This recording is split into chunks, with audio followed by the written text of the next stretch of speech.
গত পরশু অফিসে বসে কাজ করছি, এমন সময় শ্বশুর মশাইয়ের ফোন এলো। কেমন আছি খবরাখবর নেওয়ার পর আমাকে জামাই ষষ্ঠীর নিমন্ত্রণ করলেন। আমার শাশুড়ি মাও আমাকে বারবার করে বললেন আমরা যেন আগের দিন রাতেই চলে যাই। আমি শাশুড়ি মাকে বললাম, মা জানেনই তো আমি একটা প্রাইভেট কোম্পানিতে চাকরি করি, কাজের মারাত্মক প্রেশার, তাই প্রতি বছর জামাই ষষ্ঠীর অজুহাতে ছুটি দেবে কিনা বলতে পারছি না। তবে আমি আপ্রাণ চেষ্টা করব ওই দিন সকালে যাওয়ার, কিন্তু আগের দিন রাতে কোনোভাবেই সম্ভব হবে না।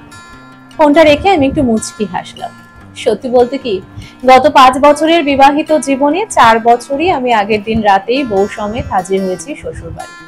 আসলে সারা বছর খাতির যত্ন পাওয়া গেলেও জামাই ষষ্ঠীর ওই স্পেশাল অকেশনটাতে সব জামাইরই একটু স্পেশাল ফিল হয়, তাই জামাই ষষ্ঠীটা আমি কোনোভাবেই মিস করতে চাই না। অবশ্য আরো একটা কারণ আছে। 5 বছর আগে যখন আমি পিয়াসকে ভালোবেসে বিয়ে করেছিলাম, তখন আমার বাড়ির কেউই বিয়েটা অ্যাকসেপ্ট করেনি। এমনিতে পিয়াস ভদ্র, শিক্ষিত, সুন্দরী, চলনসই মেয়ে, ওকে অ্যাকসেপ্ট না করার মতো কোনো কারণই নেই। কিন্তু মিত্র বাড়ির ছেলে নিজে পছন্দ করে পাশের পাড়ার মেয়েকে বিয়ে করবে, এটা আমার বাড়ির কেউই মেনে নিতে পারেনি। অনেক বোঝানোর পর ব্যর্থ হয়ে, এক প্রকার বাধ্য হয়ে আমরা নিজেরাই বিয়ের সিদ্ধান্তটা নিয়েছিলাম। সেই থেকে আমার বাবা মা আমার মুখ দেখা বন্ধ করে দিয়েছে। পিয়াসের বাড়িতেও প্রথম একটা অভিমান ছিল, কিন্তু একমাত্র মেয়ের মুখের দিকে তাকিয়ে ওনারা সবটা মেনে নিয়েছে। আমি এখন সামনেই একটা ফ্ল্যাট ভাড়া নিয়ে থাকি। পিয়াসের বাবা মা আমার সঙ্গে বাবা মায়ের দূরত্বটা বুঝতে পেরে আমাকে ছেলে স্নেহ দেওয়ার আপ্রাণ চেষ্টা করেন সাধ্য মতো। ষষ্ঠী দিন শাশুড়ি মায়ের হাতের ওই ফোঁটাটা পেলে মায়ের কথা ভীষণ মনে পড়ে, তাই আমি কিছুতেই ষষ্ঠীর অকেশনটা মিস করতে চাই না। অফিস থেকে বাড়ি ফেরার সাথে সাথে পিয়াস বায়না ধরলো বাজারে নিয়ে চলো। বললো বাবা ফোন করেছিল, তোমাকেও ফোন করেছে বললো। ষষ্ঠীর কাছে চলে এলে জিনিসপত্র বাঁচতে খুব অসুবিধে হয়, বাজারে খুব ভিড় হয়ে যায়, কিছু কেনাকাটা তো করতেই হবে, তাই তুমি বরং ফ্রেশ হয়ে চা খেয়ে নাও, আমি রেডি হয়ে আসছি। আমি পিয়াসকে বললাম, এবছর আর ষষ্ঠীতে যাওয়া হবে না বুঝলে, কাজের ভীষণ প্রেশার। পিয়াস ভীষণ অবাক হলো, কারণ ও খুব ভালো করেই জানে বছরের অন্যান্য সময় ছুটি না নিলেও এই পার্টিকুলার অকেশনটার জন্য আমি অন্তত 2 দিন ছুটি জমিয়ে রাখি। ও শুকনো মুখ করে আমাকে জিজ্ঞাসা করলো, কেন গো, বাবা ফোনে নিমন্ত্রণ করেছে বলে কি রাগ করেছো, নাকি আগের বছর আয়োজনে কিছু খামতি ছিল, কি হলো বলো না। আমি হাত নেড়ে বললাম ওসব কিছু না, সত্যিই আমার কাজের ভীষণ প্রেশার, এবছর বোধহয় ছুটি পাওয়া যাবে না। পিয়াস বললো, তাহলে একটা কাজ করা যায়, অফিস ফেরত বরং রাতে চলো, জানোই তো এই দিনটার জন্য বাবা মা কতদিন আগে থেকে অপেক্ষা করে থাকে। পিয়াসকে কিছুতেই থামানো যাচ্ছে না দেখে একটু চিৎকার করেই বললাম, হলো তো 4 বছর জামাই আলো, প্রত্যেক বছর যেতে হবে এমন তো কোনো কথা নেই।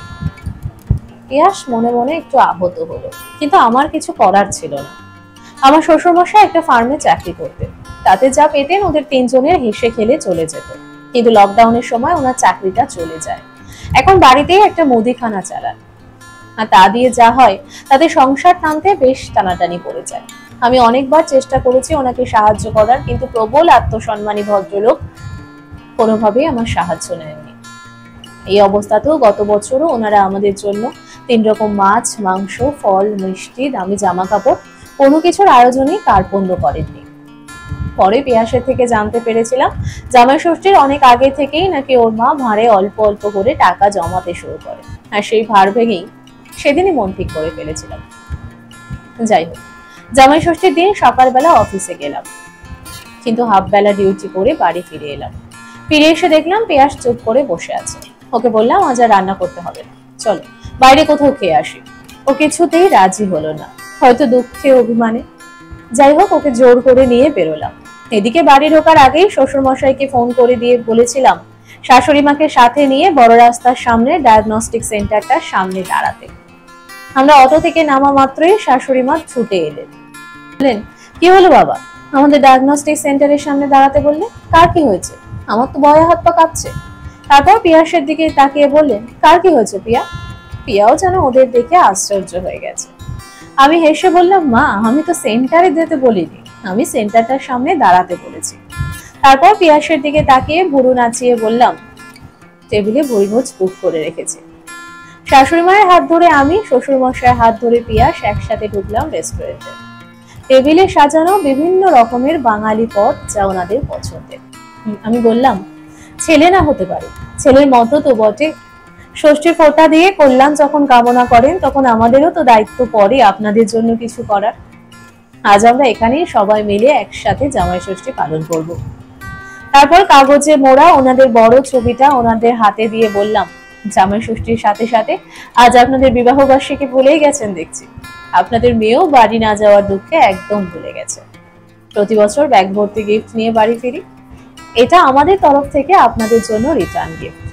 দেখলাম পিয়াসের চোখে 1000 ওয়াটের আলো, সামনে বসে থাকা দুই মাঝ বয়সী মানুষের চোখে কি পরিতৃপ্তির একটা হাসি।